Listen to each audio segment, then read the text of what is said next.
The little fly, he told us. I saw many amusing things and many amusing girls in those distant days when we were rowing. So many times I wanted to write a little book titled On the Seine, to tell of that life, so full of strength and carelessness, joy and poverty, inexhaustible and noisy festivity, a life I lived from 20 to 30. I was in service, penniless. Now I'm a man of means, able to throw away a large sum on any passing whim. Back then, my heart was full of modest, unattainable desires, and they colored my existence with all sorts of fantastic hopes. Now, truly, I don't know what kind of fancy could lift me from the armchair where I doze. How simple, good, and difficult it was to live like that, between an office in Paris and the river in Argenteuil. For 10 whole years, my great, singular, all-consuming passion was the Seine. Oh, beautiful, calm, fickle, and foul-smelling river, rich in mirages and filth. I think I loved it so deeply because it seemed to give meaning to my life.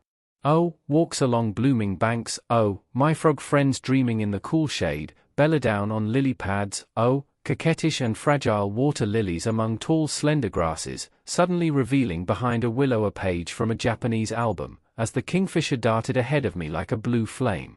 How I loved it all, loved it instinctively, absorbing everything around me, and a wave of deep, inexplicable joy would flood through my body. As others cherish memories of nights of love, I cherish memories of sunrises in the morning mist, those light, wandering vapors, deathly pale before dawn, then blushing delightfully at the first ray that slid across the meadow. I remember the moon too, silvering the trembling, flowing water with a brilliance that made all dreams bloom. And all of this, a symbol of eternal illusion, was born for me on the surface of rotting water that carried all of Paris's refuse to the sea. And how joyfully we lived with our friends. There were 5 of us, a whole gang, now respectable men. Since we were all poor, we settled in a shabby little tavern in Argenteuil and formed a sort of colony, occupying just one room, where I spent, without a doubt, the wildest evenings of my life. We cared for nothing but fun and rowing, since for all of us, except one, the oar was an object of worship. I remember all those astonishing adventures, those unbelievable antics our gang of scamps got up to, things no one would believe now. People don't live like that anymore, not even on the Seine. The wild imagination that once made our hearts race has died in modern souls. All 5 of us shared a single boat, acquired with great difficulty, and we laughed in it as we never would again. It was a large yawl, a bit heavy, but sturdy, spacious, and comfortable. I won't describe my companions in detail.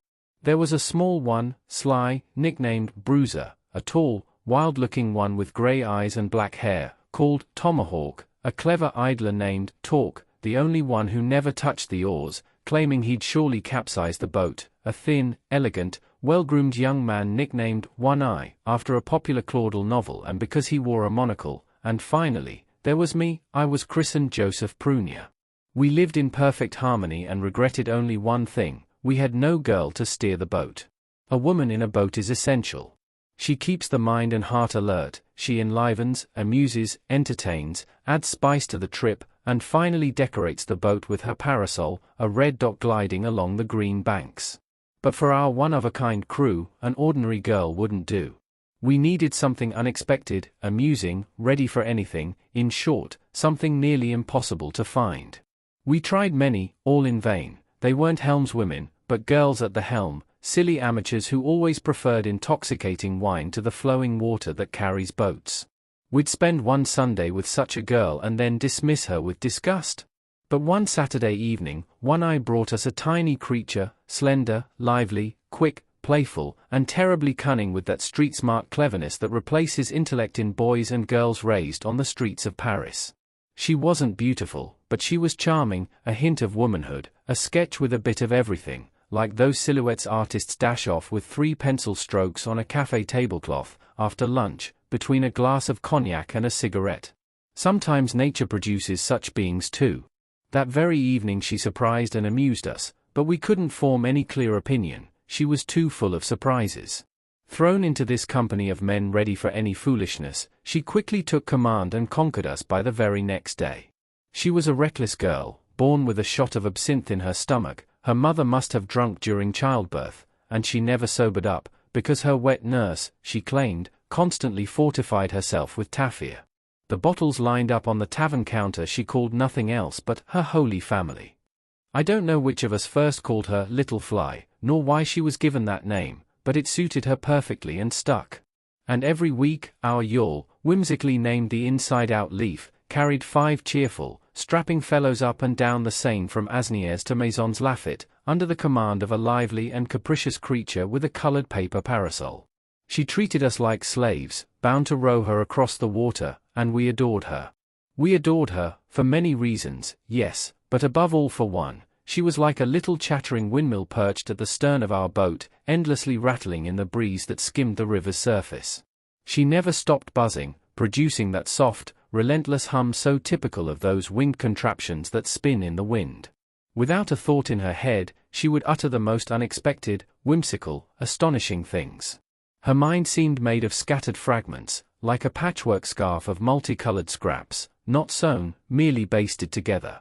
In it mingled the fantasy of a fairy tale, Gallic vivacity, shamelessness, audacity, surprise, and comedy. Her head was full of wind, and impressions flitted through her faster than a balloon ride. We'd ask her all sorts of questions, just to provoke the strange, inexplicable answers she'd conjure from nowhere. The one she heard most often was, "Why are you called Little Fly?" She'd come up with such outrageous explanations that we'd drop our oars from laughing. We liked her as a woman, too. One day, Talk, the one who never rowed and spent the whole day beside her on the bench at the helm, answered the usual question, "Why are you called Little Fly?" with, "Because she's a Spanish fly." Yes, a buzzing, burning Spanish fly, not the classic poisonous beetle with its shiny, lacquered back, but a tiny fly with reddish wings that began to stir strange feelings in the entire crew of the Inside Out Leaf. And oh, the absurd jokes we made about that leaf where Little Fly had perched. From the moment she joined our boat, One Eye assumed a sort of senior role among us, a respectable, married man among 4 bachelors. Sometimes he got on our nerves, abusing this privilege, kissing Little Fly in front of us, seating her on his lap after lunch, and indulging in other irritating liberties. At night, they were separated from us by a curtain. But soon I noticed that I and my fellow bachelors had begun pondering the same question: by what exceptional law, by what unacceptable principle, should Little Fly, who seemed to know no prejudices, remain faithful to her lover, when even women of the highest society are not faithful to their husbands? Our reasoning was sound. And soon we had proof. We should have acted sooner, to avoid regretting lost time. Little Fly began cheating on One Eye, with the entire crew of the Inside Out Leaf. She did it easily, without resistance, at the first request from each of us. Good heavens, how the virtuous gentleman will be outraged. But why? What fashionable courtesan doesn't have a dozen lovers? And which of those lovers is foolish enough not to know it? Isn't it customary to spend an evening with a famous, expensive woman the way one spends an evening at the opera, the Comédie Française, or the Odeon, now that they stage the semi-classics? People form groups of 10 to support a single cocotte, who barely manages to divide her time among them, just as 10 people might pool their money to buy a racehorse, ridden only by the jockey, the true image of the chosen one. From Saturday evening to Monday morning, Little Fly was delicately reserved for One Eye. The rowing days belonged to him. We only deceived him during the week, in Paris, far from the Seine, which, for rowing enthusiasts like us, hardly counted as deception at all. The situation was all the more amusing because all 4 of us who shared Little Fly's favors were perfectly aware of the arrangement. We spoke of it among ourselves, and even with her, in veiled hints that made her laugh.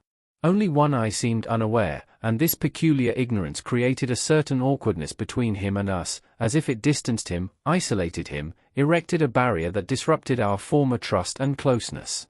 He ended up in the difficult and somewhat comical role of the deceived lover, almost a husband. He wasn't stupid, and he had a particular talent for mocking people subtly, so we sometimes asked each other, with a touch of unease, whether he might suspect something. He made sure to lift us out of that uncertainty, and not in a way we found pleasant. We were rowing hard toward Bougival for breakfast when Talk, who that day wore the triumphant look of a satisfied man, sitting beside the girl and pressing against her with what we felt was excessive familiarity, shouted, "Stop!" 8 oars froze in midair. Then he turned to his companion and asked, "Why are you called Little Fly?"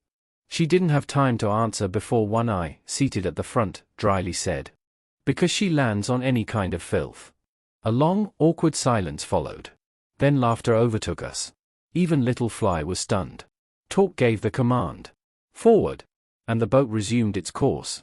The incident was closed. The air was cleared. This little episode changed nothing in our habits. It merely restored the warmth between us and One Eye.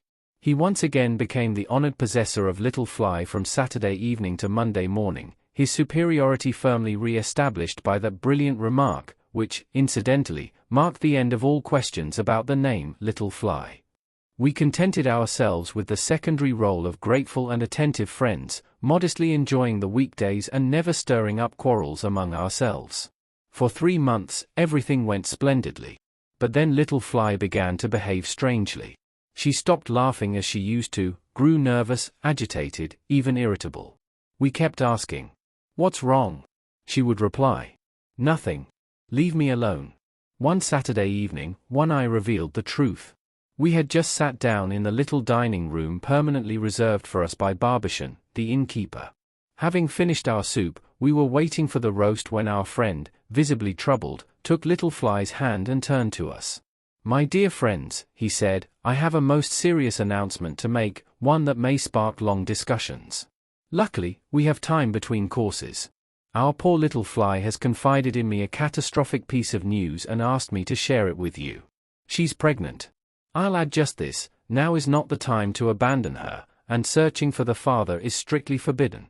At first, we were paralyzed, sensing that something irreparable had occurred. We glanced at one another, each hoping to shift the blame onto someone else. But onto whom? Yes, onto whom? Never had I felt so acutely the cruel comedy nature plays, never granting a man certainty that he is the father of his child.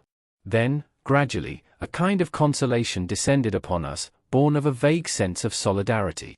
Taciturn tomahawk gave voice to this emerging clarity. Well then, nothing to be done, strength in unity. The kitchen boy brought out the fried gudgeons. We didn't pounce on them as usual, we were still too shaken. One Eye spoke again. Little Fly had the delicacy to confess everything to me. "My friends, we are all equally guilty. Let us shake hands and adopt the child." The decision was unanimous. We reached for the platter of fried fish and solemnly declared, "We adopt." And Little Fly, suddenly revived, freed from the terrible anxiety that had tormented this sweet, erratic, and pitiful servant of love for a whole month, cried out, "Oh, my friends! My friends! You're such good fellows! Thank you all!" And for the first time, she wept in front of us. From that moment on, our yawl spoke of the child as though he had already been born. Each of us, exaggerating his involvement, took a keen interest in the slow but steady rounding of our helmswoman's belly. We'd lift our oars and ask, "Little Fly?" She'd reply, "Here. Boy or girl? Boy. What will he be?" And then she'd let her imagination soar. Endless tales were spun, astonishing fantasies invented, from the child's birth to his ultimate triumph. In the naive, passionate, and tender dreams of this extraordinary little woman, now chastely living among the 5 of us and calling us her 5 papas, the child was everything. She dreamed of him as a sailor discovering a continent larger than America, a general restoring Alsace and Lorraine to France, an emperor founding a dynasty of wise and magnanimous rulers who would bring eternal happiness to our homeland, a scientist unlocking first the secret of gold, then the secret of eternal life, an aeronaut inventing a way to ascend to the stars and turning the infinite sky into boundless promenades. In short, he was the embodiment of every magnificent and improbable dream. My God, how sweet and amusing that poor little creature was until the end of summer. Her dreams shattered on the 20th of September. We were returning from breakfast in Maisons Laffitte, drifting past Saint-Germain, when Little Fly, thirsty, asked us to dock at Peck. She had grown heavy and was deeply annoyed by it. She could no longer leap as she once did, nor spring from the boat to the shore in her usual fashion. Still, she tried, despite our cries and efforts to restrain her, and had we not caught her each time, she would have fallen 20 times over. That day, she made the mistake of jumping from the boat before it had stopped, one of those reckless acts that often prove fatal to the sick or the weary. At the very moment we were nearing the bank, when no one could have foreseen or prevented her movement, she suddenly sprang up and lunged forward to leap onto the dock. Too weak, she barely touched the edge of the quay with the tip of her shoe, slipped, struck her belly against its sharp stone corner, let out a loud cry, and vanished beneath the water. In the very same instant, all 5 of us leapt into the river and pulled out the poor, exhausted little creature, pale as death and already writhing in terrible pain. We had to carry her as quickly as possible to the nearest inn and summon a doctor. The pain lasted 10 hours. She endured the agony with heroic fortitude. We were in despair, trembling with anxiety and fear. She gave birth to a stillborn child, and for several days her life hung in the balance. At last, one morning, the doctor told us, "I think she's going to make it. That girl's got iron in her." Beaming, we all entered her room. One eye spoke on behalf of us all. "The danger's past, dear little fly. We're so relieved." Then, for the second time in her life, she cried in front of us. Her eyes glazed over with tears, and she whispered, "Oh, if only you knew, if only you knew? What sorrow, what sorrow! I'll never be consoled. But why, little fly? I killed him. I killed him. Oh, I didn't mean to. What sorrow!" she sobbed. We stood around her, moved, not knowing what to say.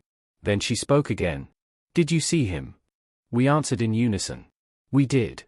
"He was a boy, wasn't he? A boy. Was he beautiful?" We hesitated. At last, Bruiser, the most shameless of us, dared to say, "Very beautiful." He misjudged. She burst into tears again, almost howling with grief. One Eye, perhaps the one who loved her most, came up with a stroke of genius for comfort. Kissing her tear-dimmed eyes, he said, "Don't cry, little fly, don't cry, we'll make you another." Her sense of humor, woven into her very bones, suddenly stirred. Still tearful, heart-aching, she looked around at us all and asked, half convinced, half mocking, "Really?" And we all replied in chorus, "Really?"